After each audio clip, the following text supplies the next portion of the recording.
right, we should be live. Hey, and we are. Welcome everybody to Hump Day Hangouts episode 269. I don't know, just sounded cool. So anyways, gonna roll right into it. And we got some good announcements coming up, but first want to say hi to the guys, see what's going on, and then we're gonna dive into it. We got a lot of questions this week. So want to make sure we get into that. Looks like everyone's fully back from the holidays now and focused on moving forward. So I think the questions are on full blast. But Bradley, how you doing today? I'm well. How are you? I wasn't prepared for that.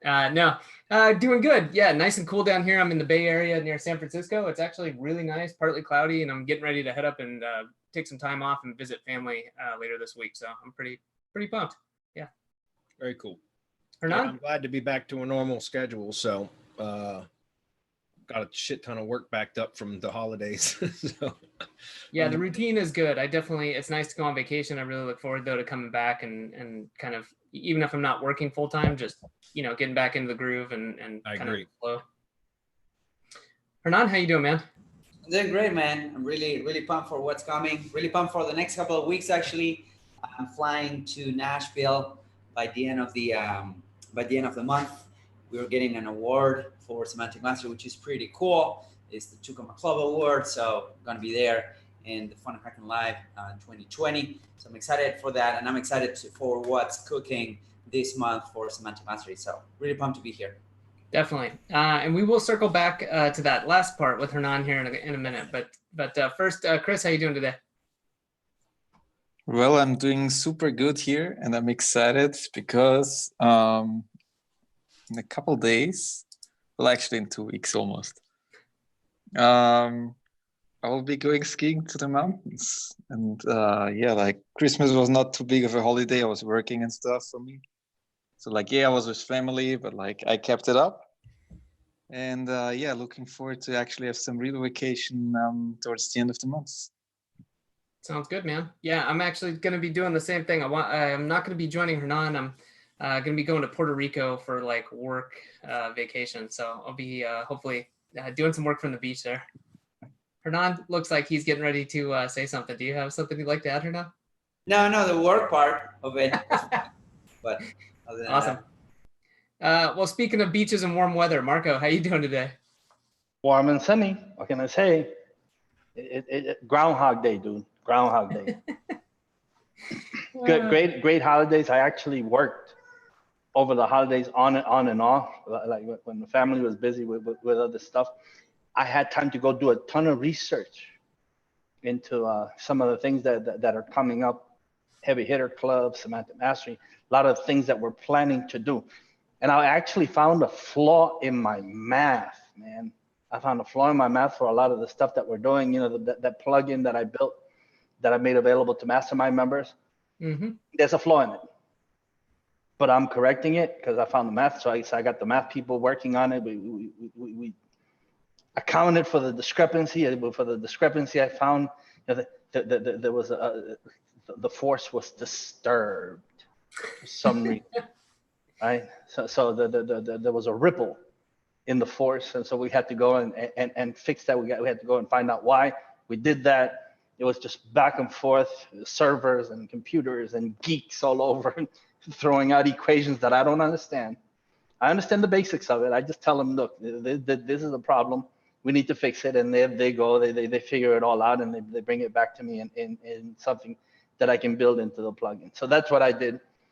Besides spending time with my wife, 3 kids, and in-laws, which is time consuming in and of itself.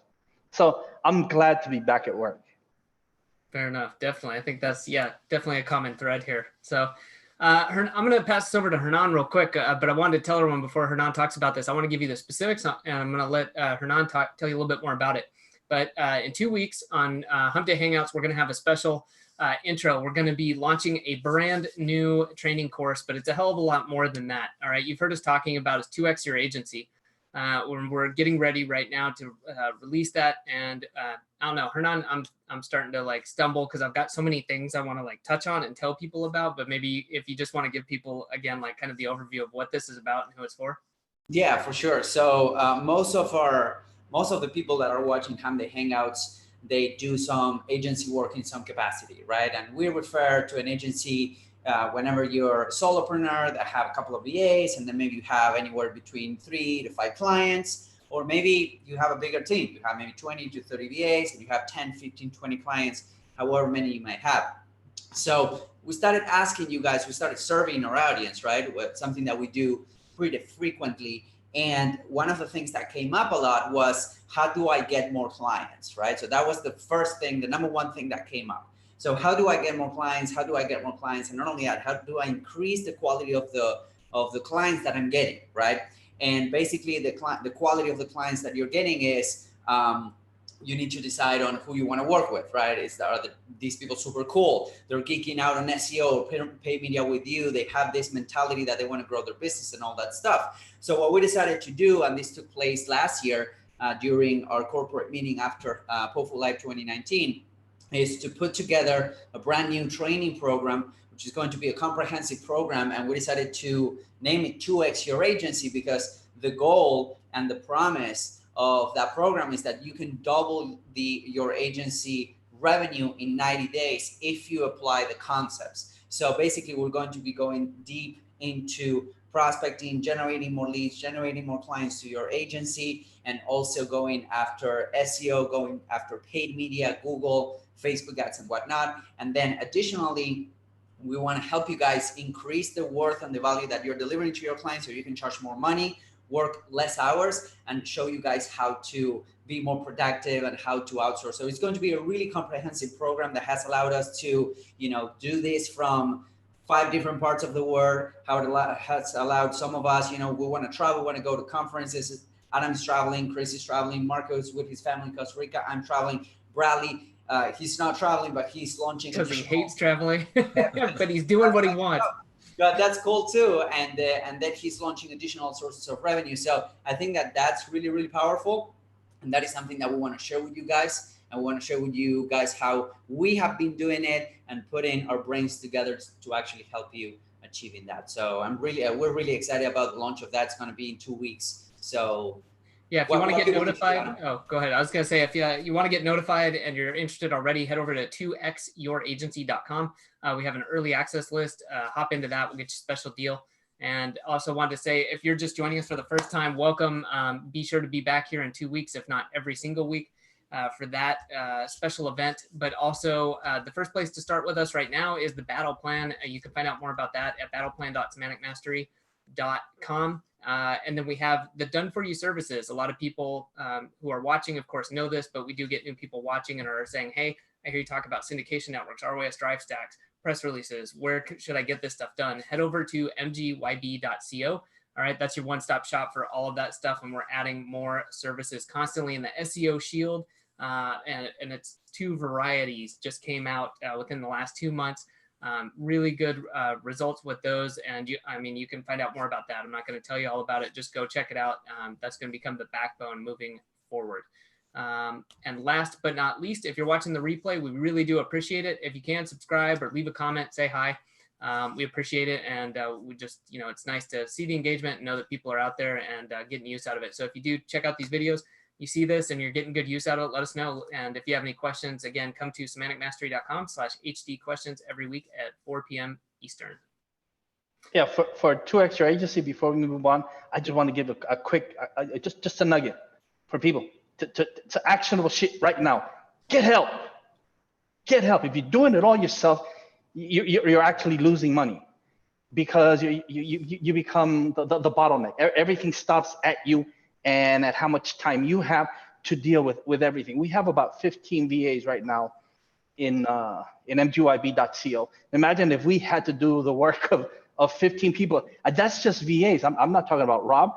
I'm not talking about the other people in there that help us out, and other people that we reach out to. Imagine if I had to go and learn discrete math so that I could then come back and start applying all of those principles. I don't want to learn all that shit. There's people who already know it way better than I'll ever know it. So just surround yourself with really good people, pay them well, and take care of them, and they'll take care of you. And that's the only way that growth can start. When you start delegating, when you realize that nobody else is going to do things like you do, but there are people who will do it really, really well up to whatever it is that you demand from them, because you set the expectations. If you don't do that, then don't even bother, because you're not going to grow. So if you're making any kind of money, the first investment that you make in your agency is hire someone to help you to grow. It's the first post that people see from me when they join the free SEO group, right? Get help so that you can grow and make even more money. Definitely. Yeah, I like what Adam said in the past. He says, you know, I like what your process is, Adam, and that's once a week. You spend a few minutes or half an hour, whatever it is, trying to determine what can you automate, delegate, or eliminate. And kind of in context to what Marco was saying, to Marco's point was, you know, I started a real estate business last year, and I've been working on that on the side, as well as my agency, my lead gen business, and Semantic Mastery, obviously. So I want to scale my real estate business though. And because of that, I've spent the last now really the last week and a half since Christmas working on trying to automate. I'm learning a very complicated CRM right now to help automate a lot of the tasks that I've been either doing myself or even delegating, so that it can actually free up my VA, who's a very trusted team member for me, to have her do even higher level stuff than a lot of the menial stuff that I've delegated to her. I think I can automate a lot of this stuff. It's just a matter of putting in the time and the effort to do it. So I've been working on learning a new CRM, which is customizing it to a degree. I've also been working on additional process documents and process training for her to teach her the higher level things that I've been doing right now. Once we've automated some of what she's been doing manually, then that'll free her time up to work on some of the higher level stuff that I've been doing, if that makes sense. So even though that's not specifically related to agency or consultancy work, it's the same principle. And that's what I'm trying to get across to you guys now, is that what we're going to be doing with 2X your agency or double your agency is teaching how to scale a business. It's going to be catered towards digital marketing consultants and agency owners, but the principles are the same regardless of what business you're in. And so, you know, we're going to get away from doing strictly or mainly SEO type training to more how to build and grow your marketing business. And I think that that's really important. So, you know, we're practicing what we preach, and that's what I'm trying to get at. I'm going to be talking a lot over the next many weeks with Hernan. Hernan and I are going to be doing most of the training for the Double Your Agency training. And we're going to be talking a lot about how to get better results from what you're currently doing, and actually how to even simplify what you're currently doing. I think that's part of the problem, is that we all overcomplicate stuff. And in fact, part of my real estate business has been overcomplicated. And that's where now getting in and really going through everything through it with a fine-tooth comb, going through all the nitty-gritty details, I'm learning how to simplify and kind of consolidate steps and things like that. So that's really what we're going to be teaching on, guys. So I would encourage you to, you know, make sure you sign up for that when it's available. All right. Anything else, guys, before we get any questions? I think so. Let's do this. All right. Let me grab the screen. Make sure everything is kosher on my end. Stand by. All right.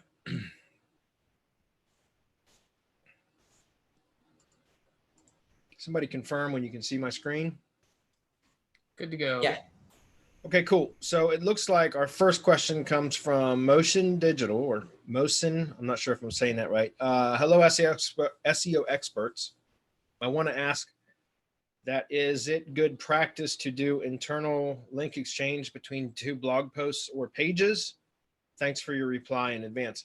No, and Marco can talk more on this, provided how much he wants to share here, but a reciprocal link is not a good thing. So if you're linking from one post or page to another, and then that post or page links back to the same page, you know, to the page that was linking to it, then that's a reciprocal link, and it stops PageRank dead in its track. Is that right? Yeah, that's one of the things that we've proven.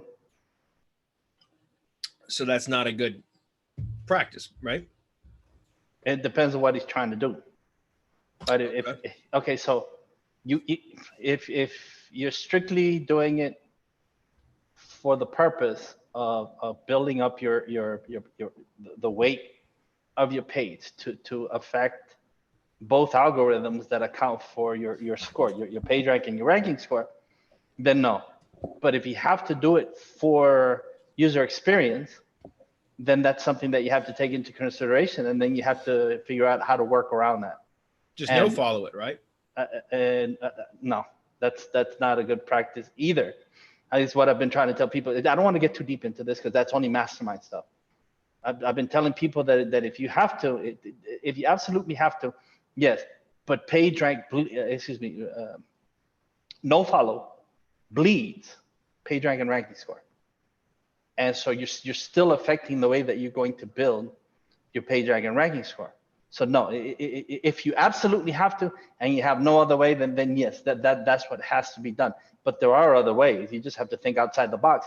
And this is not a forum where I'm going to help people think.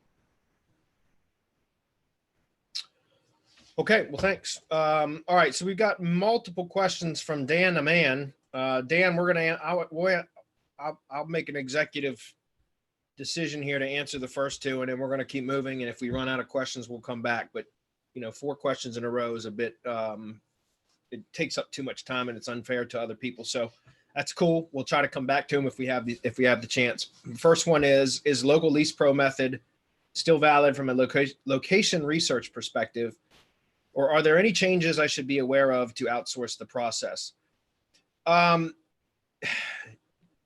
To be honest, I can't give you a solid answer on that because I haven't done any of that type of location research for many, many months. So I can't tell you with any certainty if that has changed, except that the tools that we were using before for competition research was a tool by Chad Kimball. It was free. I think he kind of locked that down, and I don't even know if it still works. I know many months ago, at least 6 months ago, that tool had gone from a desktop version to a cloud app, and it didn't work with the same functionality as the desktop version did. And that was really the columns of data that it would reveal was really where you would determine just by quickly looking at very select data points, whether or not what the competition level was and what the likelihood was of a GMB registered in that specific zip code, how easy it would be to actually get results.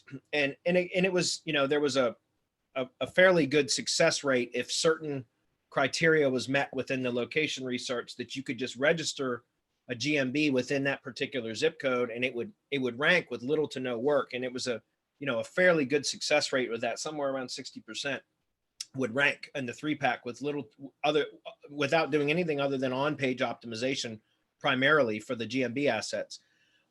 However, that tool, like I said, when it went from a desktop version to a cloud-based version, it didn't reveal the same kind of data. And so I don't know that method still works because I don't know that we can get the same data that tool originally showed.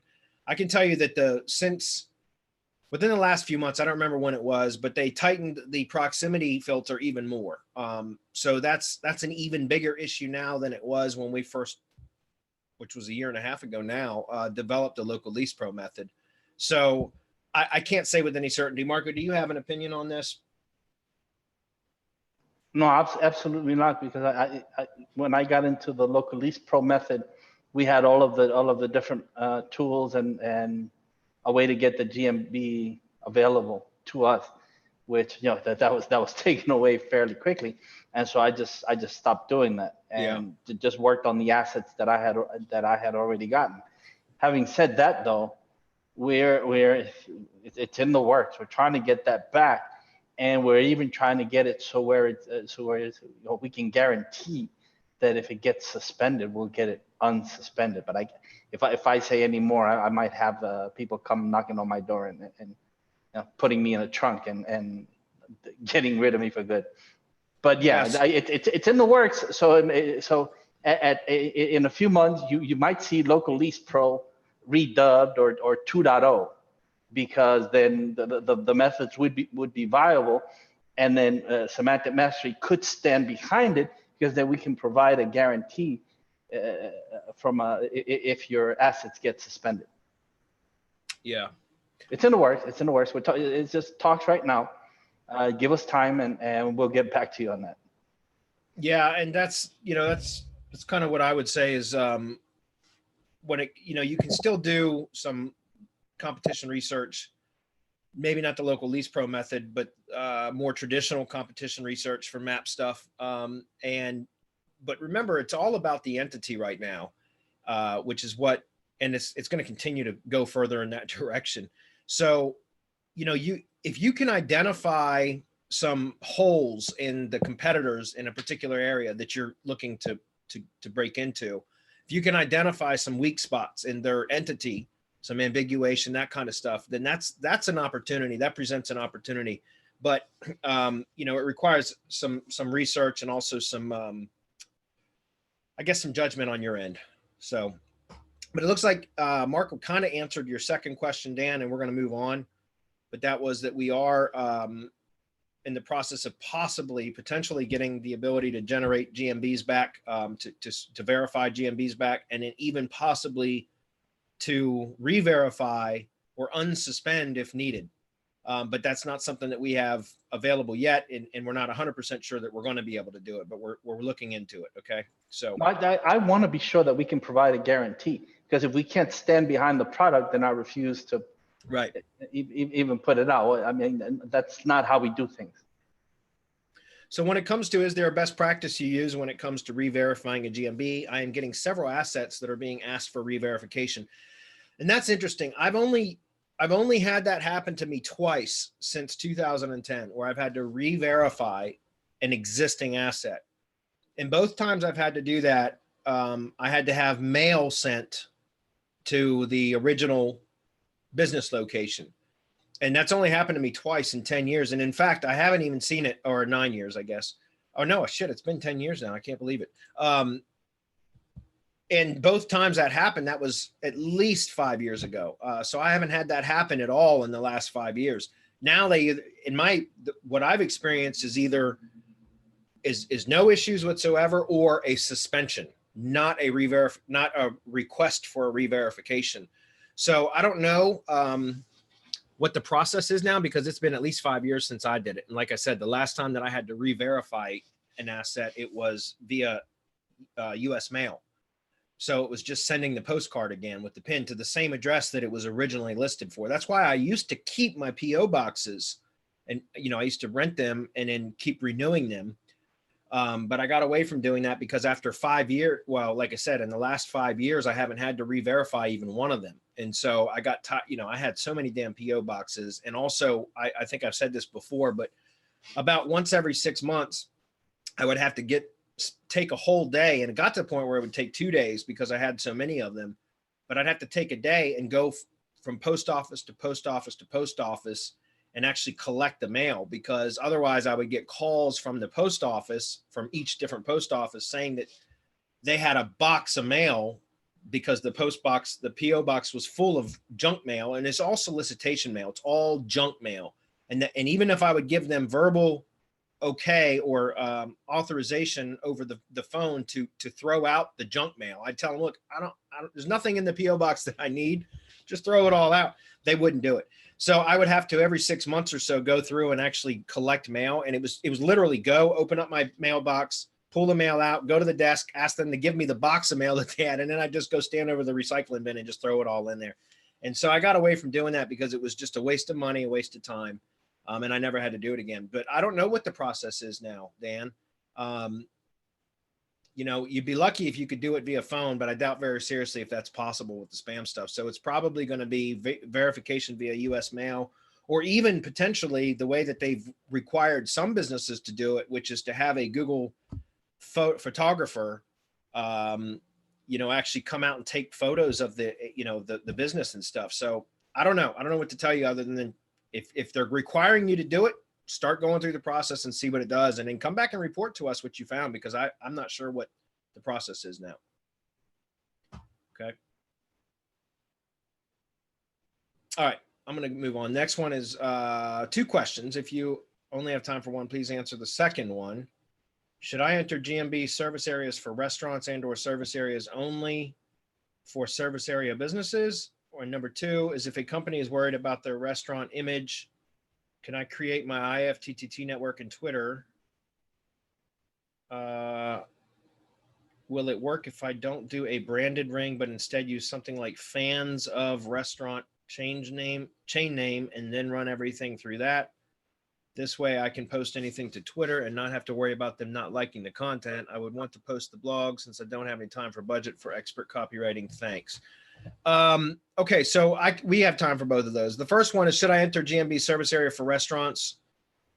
I don't know. I've never done any restaurant marketing. Does anybody here have a good answer for that? No, I don't, but I asked him, this was in, I think, the free SEO group, and I asked him to put it in here because I wanted the opinion from you guys in case you guys have worked with restaurants. Because my view of it is, all right, so let's say your traffic is mostly from your neighborhood, from your area. You don't really need this the service area. Yeah, because people already know. Yeah. I mean, service area would work because people already know where you are, correct? Yeah. But what if you're trying to reach people a little bit further out, people who actually need directions to wherever it is that you are? If you have a service area, those people cannot get direct. It's like a double-edged sword, right? Because what's this restaurant planning to do? Are they planning to add a catering business, for example, in which case a service area would be great, right? Because you're not serving people at your location, you're actually going out. Yeah, but can't you have both? You used to be able to, unless it's changed in the last couple of months, you used to be able to have, in some cases, a service area business with a shown location, like a published location. Did they do away with that? Do you remember that people started getting hit? Yeah, no, I know that. For having that. Is that. So yeah, what he has to do is go and find out whether he is in one of those niches where you can display both the address and the service area, and that would be a win-win. Yeah. If not, and you have to choose one or the other, then you're going to have to talk to the restaurant owner and say, where do most of the restaurant patrons come from? Are they from the neighborhood, or are there people coming from out and telling you, hey, we heard about you, and we went into Google Maps and we typed the directions so that we could come here. There are people who will travel a long way. Yeah. Go to a really good restaurant, and if they don't know where you are and they can't find the restaurant, and that's a service area, they can't find the address, then they won't know how to get to you. Yeah, I would suggest contacting Google support or Google My Business support and asking that question. Seriously, it can't hurt to ask. I would contact Google support or Google My Business support and just ask. Say, look, we've got I manage the marketing or the Google My Business profile for this business, and they are a restaurant, but they also deliver and they also do catering, or whatever the reason is that they would want to also be in a service area, to be a service area business, and ask, am I able to do both the list the address, publish the address and list the service area where they deliver to, or where they, do catering, or both. And just ask and find out, because here's the thing. If a Google rep says, no, that's fine because of that type of situation, then you can, while you're on the phone with them, make the change to the GMB to add the service areas and keep the address published. And if it suspends it, you'll have them right there to say, well, you just gave me said it was okay to do it. So can you unsuspend this or whatever? That's what I would do, is in a situation like that, is just contact them before you do it. And it causes a problem, I would contact them and ask them. And if they say that it's okay, that that's one of the conditions which that's allowable, then make that change. If that makes sense. So that was a good question though, because again, I've never done any real, restaurant marketing. So I really don't know. Number 2 is, if a company is worried about the restaurant image, can I create the IFTTT network? Okay, I know what you're saying here. You were saying they're not keen on you creating a branded network for them. And I'm not sure why that is, but it is what it is. can you do a fans of? Yeah, because I've never done that again.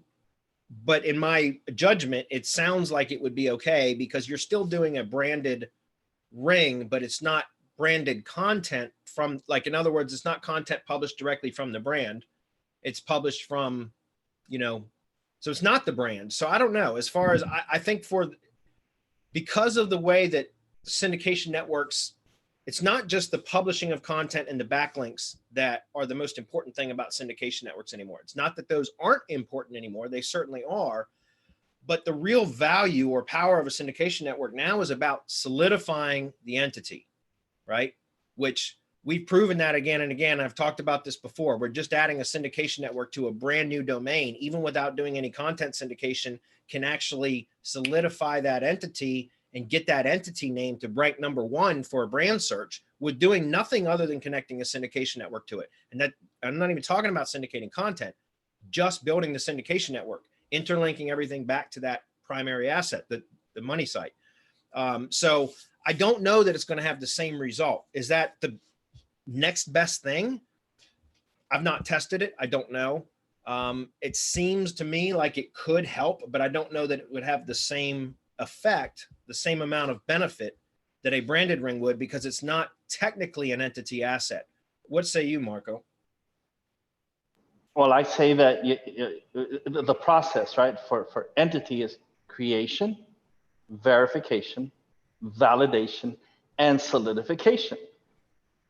The syndication network plays an integral part in this process, because if you don't have the GMB, which I'm assuming that they do, but if you don't have a GMB, then the next best is you go and pay Google for some ads, which we always recommend. You go and pay Google for ads, Google ads and YouTube ads, Facebook ads will also help, so that there's a credit card on file with Google for the entity. That's just as good as verifying the entity. 1.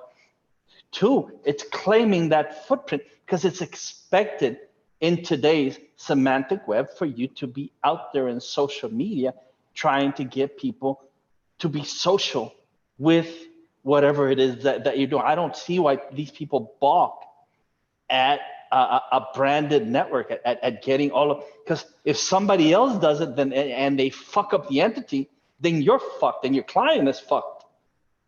Think about that. Yeah. Because then what you have now is ambiguity, which is a big no-no right now and moving forward. I mean, if you ambiguate the entity, you're in all kinds of trouble.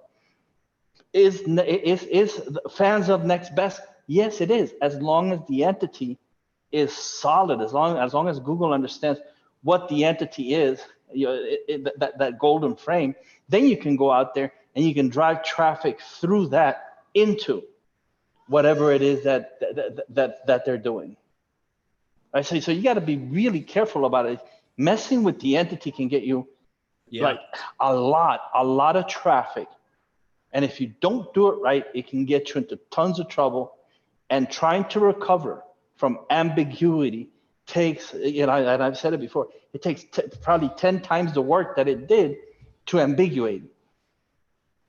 Yeah, I think if it's a restaurant chain name, so it's probably a franchise, a chain, like you said, then the entity is probably strong, but you'd have to evaluate that on your own anyways. And then as far as, like I said, with if you did a fans of type of syndication network, then really all you're using it for is the SEO signals, like the backlinks and that kind of stuff. It's not as much as the entity validator, because it's not actually connected to the it's not part of the entity. So I don't know.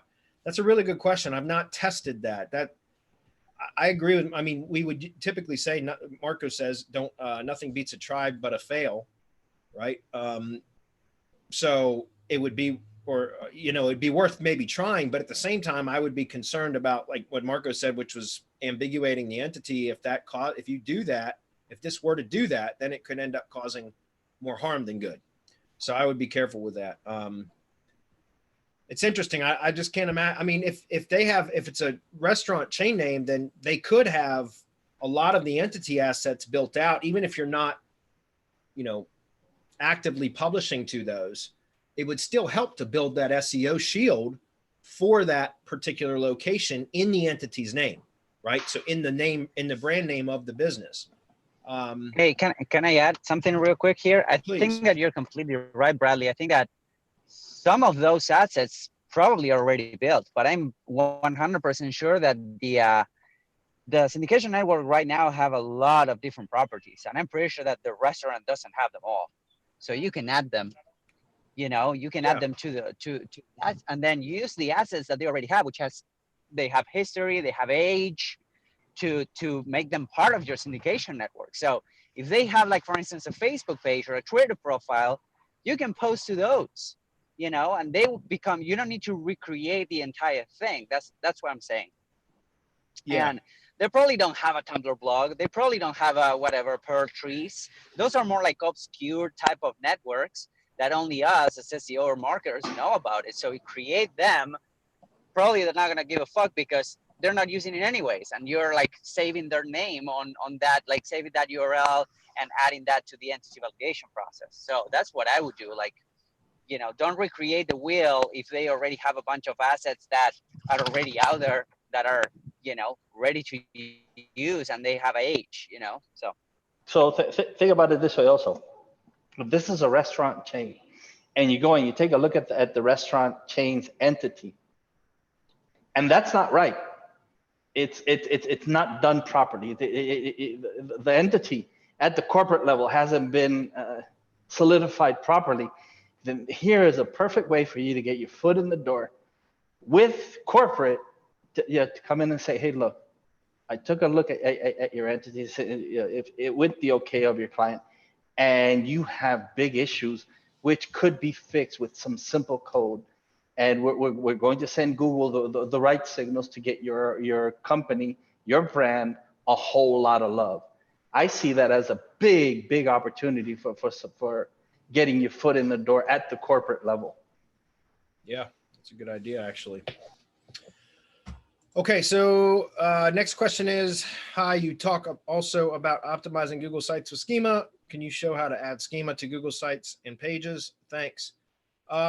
As far as I know, the Google site itself won't accept JSON LD. I could be wrong about that, but the way that I typically do it is just with an embedded.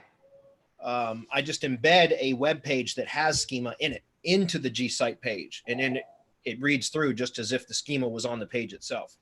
Is that correct, Marco?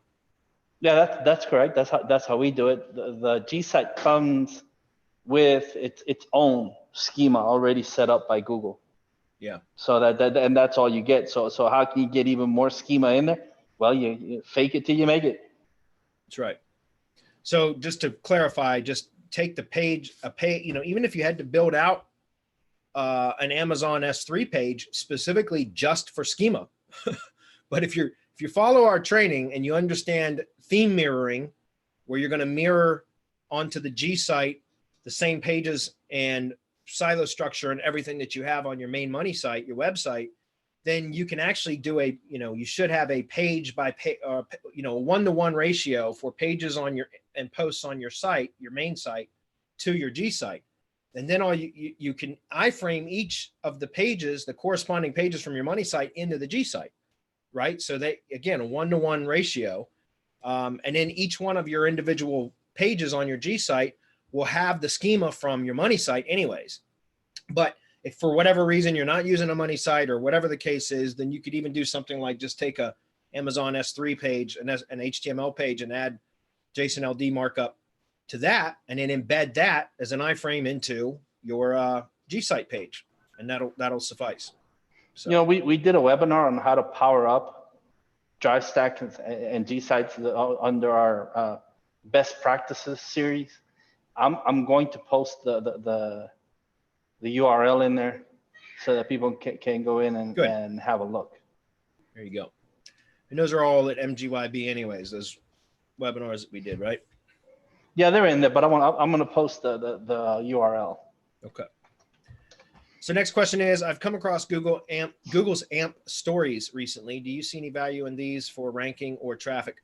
I haven't done much with AMP. I just know that it's important for mobile stuff because they're like cached pages. So they don't They don't have to load. They're instantly load.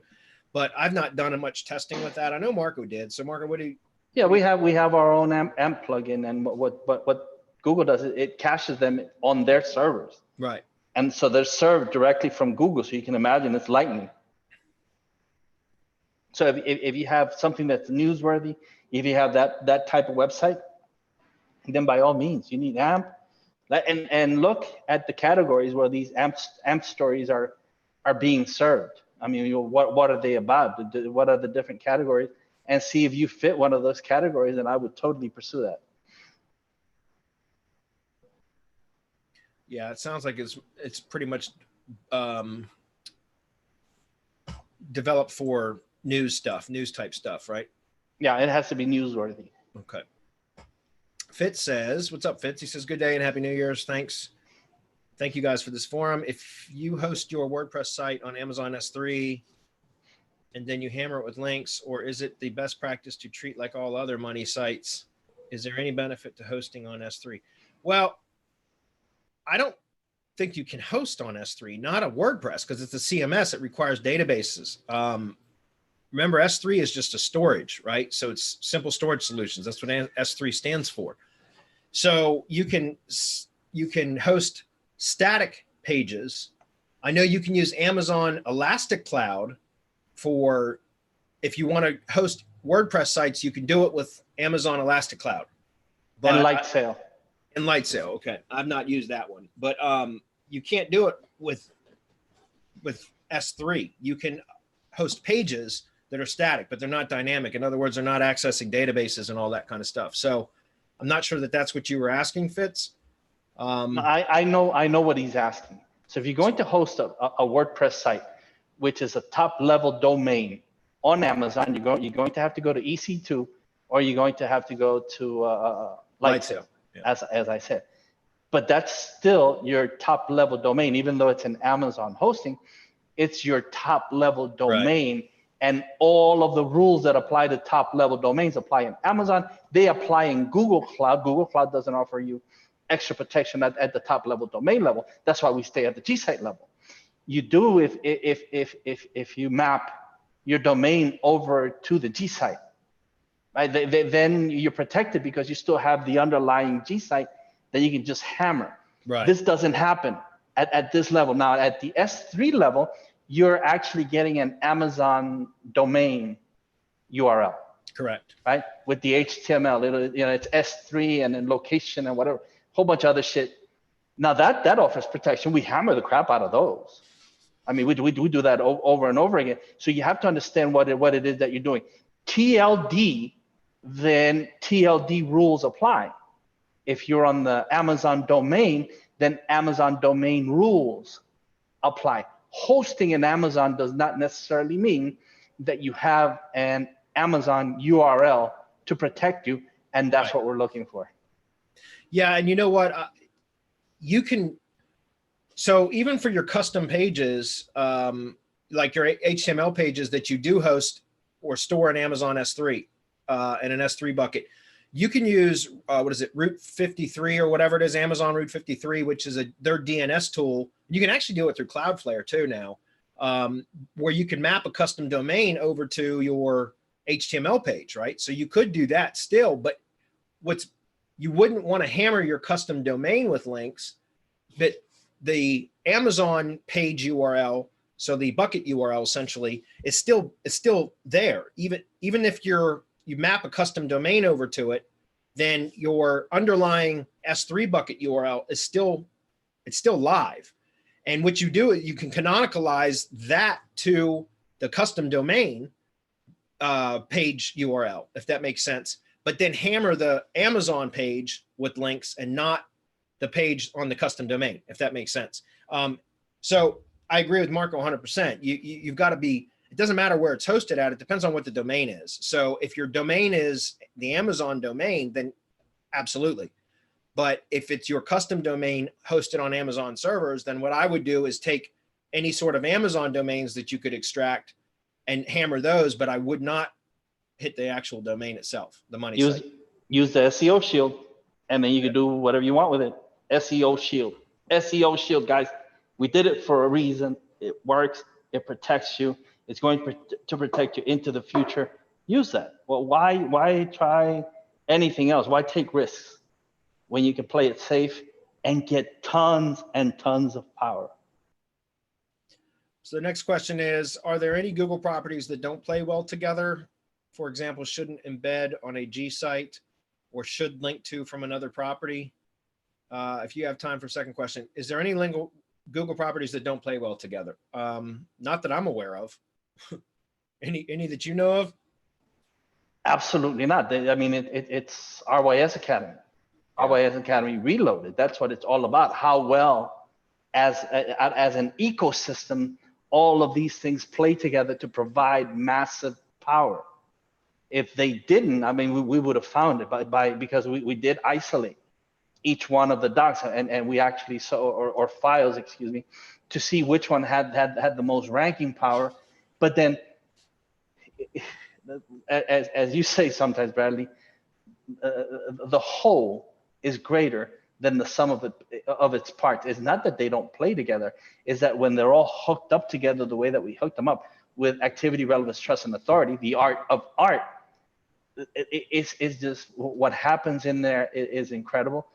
We're not sure. Well, yeah, it's Google's narcissism, Google love, Google preferring itself, being in the Google ecosystem. All of that comes into play.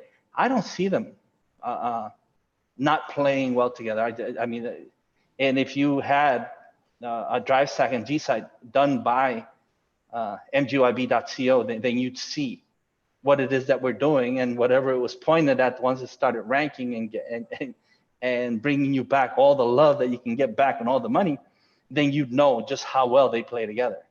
Yeah. Okay, so the second question is, I have 7 G sites that are still indexed but missing an action in the SERPs. Any suggestion to unstick them fast?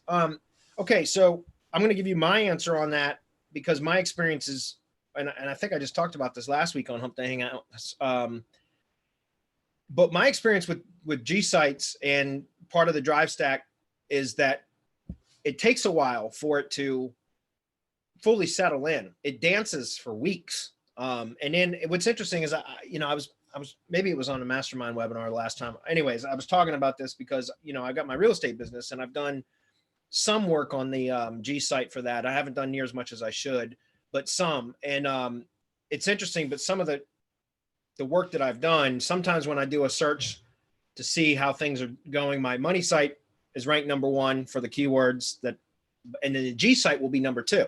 Because remember, theme mirroring, we keep hammering away to you guys.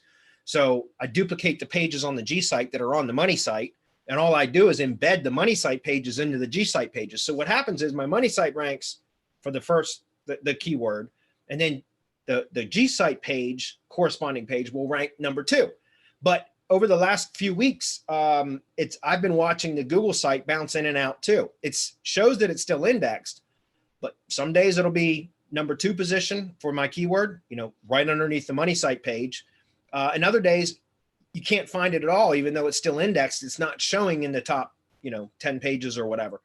And that's been happening for several weeks now. And I haven't done any additional work to it. Because I just haven't had time, and I don't have a VA trained to do that type of work for my real estate business yet. So, but I've experienced this over the years now, since 2015, when we started doing drive stack stuff. That I've seen that over and over and over again. And what I would recommend, and then I'd love to get Marco's opinion on this, but what I typically do is just don't worry about it. I mean, I understand if your primary purpose of the G sites is to push relevancy and authority to your money site, then don't worry about the G site, whether it's ranking or not. If it's indexed, that's the important thing. And because you're pushing relevancy through to your primary asset. If you're trying to use the G site, however, as the primary asset, then I can understand why you'd want to see it ranking. And if that's the case, then I would continue hitting it with links and everything else, because eventually it will settle in. What do you think, Marco? I think I have a question on this, because he only mentions G sites. Do those 7 G sites have companion drive stacks? Right. Are they orphaned G sites? How much work went into those G sites. They're orphan G sites. Don't expect them to do much. Yeah. Because the work it isn't finished. Now, if you do have a G site and a companion drive stack, who built it? Did we build it?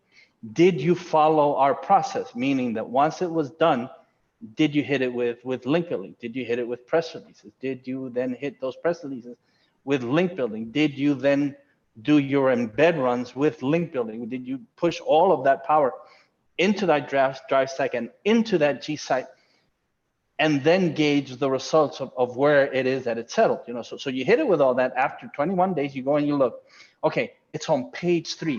I need more power. So maybe what I need to do is isolate one of my top market level keywords on an inner, and this is again going back to the webinar that I just posted. Maybe I need to isolate keyword on an inner page keyword in a drive stack, and go that way, and then hammer that, because then you repeat the process, and then you might need another inner page and repeat the process.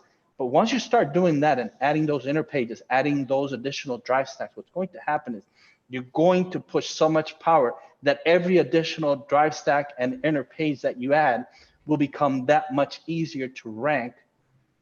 In the short term, you'll see them sometimes just pop up out of nowhere. And you're like, oh, I'm not supposed to be able to do that. Well, with Google, all bets are off. So again, I would ask, who did these, and are they complete? And what have you done in addition to? Yeah, and that's, you know, very, very nicely said, Marco, because I just assumed that when somebody on Hump Day Hangouts talks about they're having G sites, that they have the drive stack is, you know, it was kind of all one thing, you know, a G site with a drive stack, because that's just what we're so used to. So I just assumed all of that was present, but those were very good questions on your part, Marcos. Thank you.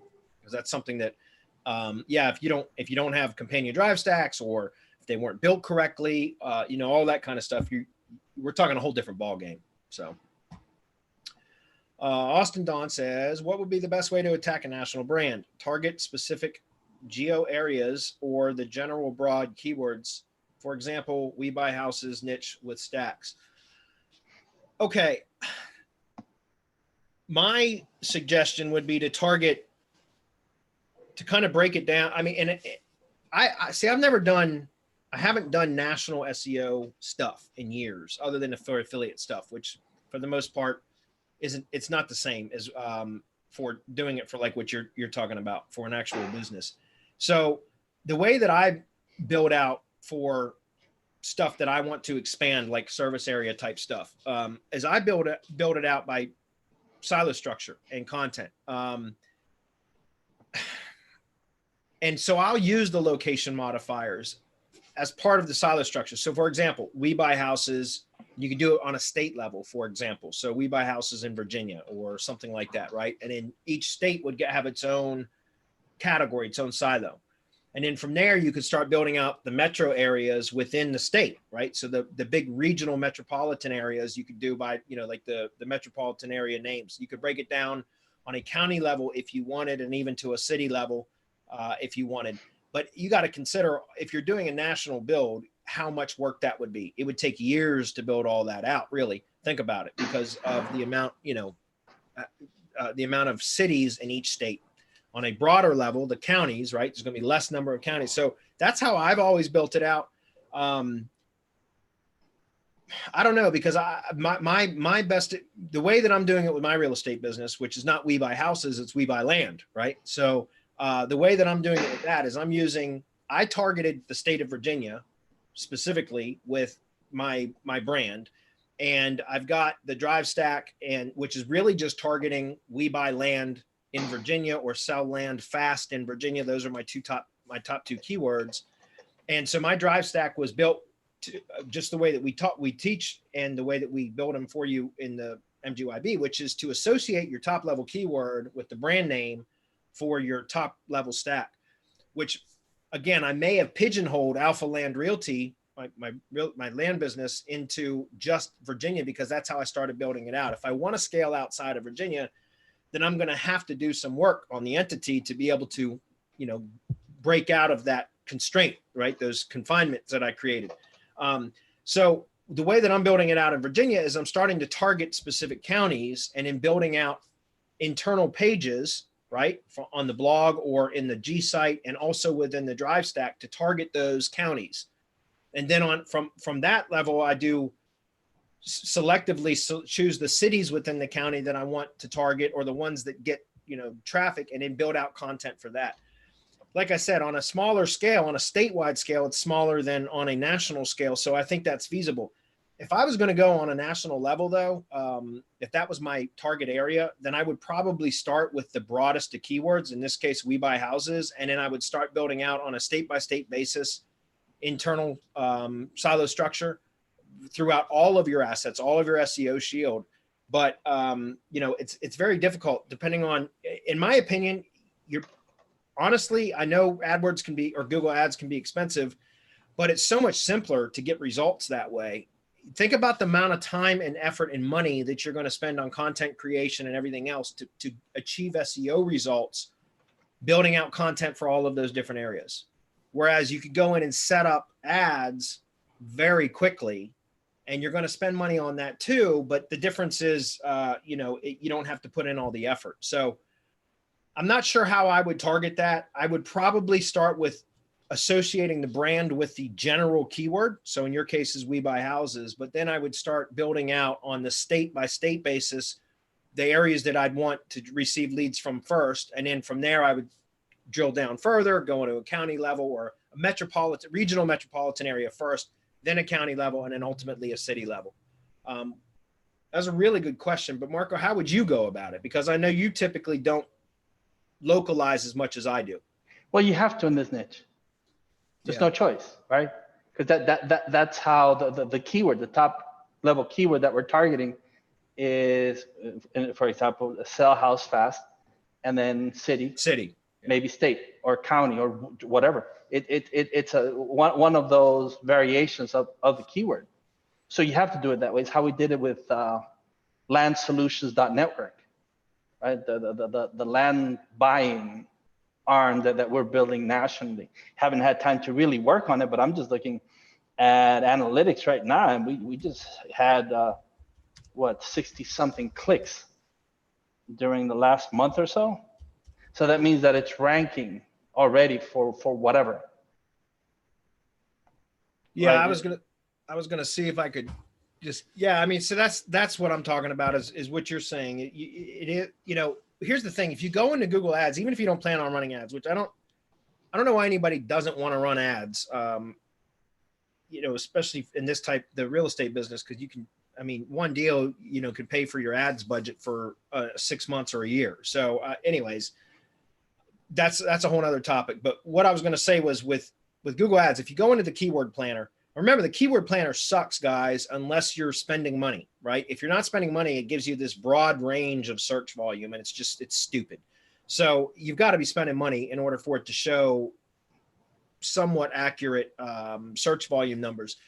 But go in and do a search on we buy houses and some of the other, related keywords, and then just take a look at the ones that show up in the suggested keywords results of the keyword planner that show modifiers. So we buy houses, and in the different modifiers, you'll see state modifiers and you'll see a lot of city modifiers. You won't see as many state modifiers, but you'll see a lot of city modifiers. And I know because, again, I'm in a similar industry, and those are the ones that I would start to target, because a lot of people will just search sell my house or sell my house fast, and they won't put a location modifier in there. So you do want, that's why I think AdWords is great, because you can rank, or you can get traffic from those broad keywords very easily.